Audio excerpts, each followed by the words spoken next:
Hi and welcome to another Watch Geek video. Today, we take a look at the latest addition to the cocktail line of Seiko Presage models, the SRPC03.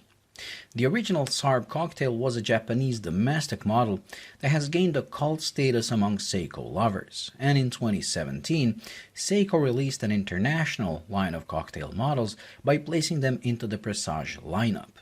These international models are powered by the 4R caliber, which for many was seen as a downgrade, as the original cocktail was powered by the 6R. I personally have no problems with the 4R version, as all the basic functions and features of the movement are the same, with 6R boasting a longer power reserve as the only real advantage. But those few extra hours of power reserve and the prestige of the 6R movement, to me at least, are not worth the extra thickness the original has compared to this.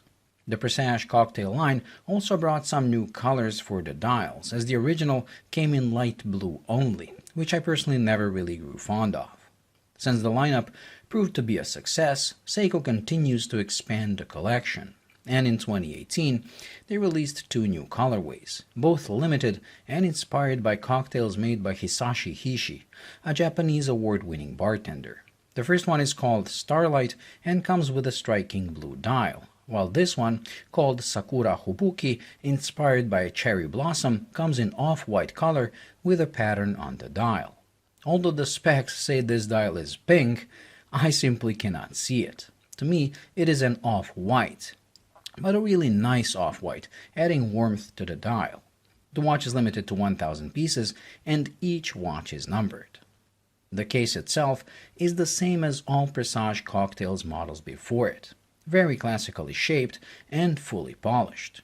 With a diameter of 40.5 mm and a lug-to-lug of 47.5, it is on the large side for an all-dial watch, but I cannot call it too large, as it's not. It has probably the perfect size for a modern dress watch, although I would personally like to see a 37mm version as well. With a thickness of just over 12mm, it is a full millimeter thinner than the original SARB model, but on paper at least, still too thick for a dress watch.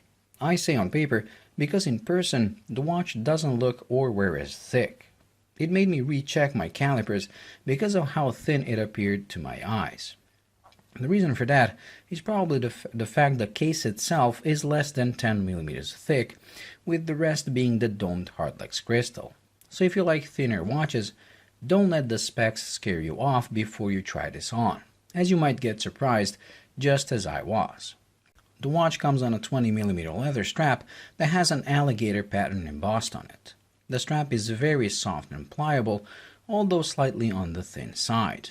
I like the fact Seiko went with the deployed clasp instead of regular buckle, and the reverse strap is a nod to the fact the watch is made in Japan, as Japanese wear straps like this, with the tongue going towards your body, not away from it.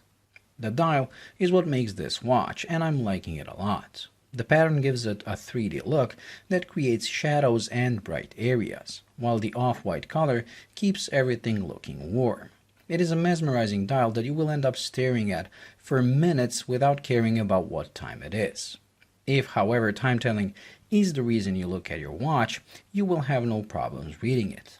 The applied markers and hands match each other, and thanks to the high polish and beveling, both are visible in all conditions except total darkness. This high polish also makes them shimmer almost like a Grand Seiko. I especially love the impossibly thin and long seconds hand that curves down at the tip. Overall, I love the look of the dial and hands much better than the original SARB Cocktail, and only wish they made the minute hand slightly longer. The thing that stood out and kinda poked me in the eye on the watch is the large crown. It looks like it belongs on a manual wind watch. It is beautiful with a deeply machined Seiko logo and just begs you to give the movement a couple of winds. If you decide to do so, you will be pleasantly surprised, as the 4R35 movement does wind surprisingly smoothly with a positive feel. The caseback is clear, allowing you to take a look at the movement. Although not a work of art, Seiko did try to give it some dynamic with this gold-colored rotor. I always say in my videos, I'm a big fan of clear casebacks on all mechanical watches, regardless of their decoration level, as watching all these gears and levers can sometimes make an ordinary person turn into a watch person. Plus, not everyone can afford a hand-finished movement as their first watch. Now, in conclusion, I can say I'm liking the direction Seiko is taking with the Cocktail lineup. The new dials add dynamic and uniqueness while still managing to stay true to the style of the original SARB Cocktail, making these more an evolution than a revolution. And when a starting model is as good as the SARB was, evolution is the way to go. If I was to be granted one wish, it would be for Seiko to expand the lineup with a 37mm version for us smaller-wristed and vintage-accustomed watch lovers. Well, that's it when it comes to this week's review, so thank you for watching. I hope you enjoyed and found it useful. If you did, please like and subscribe, and until the next video, bye.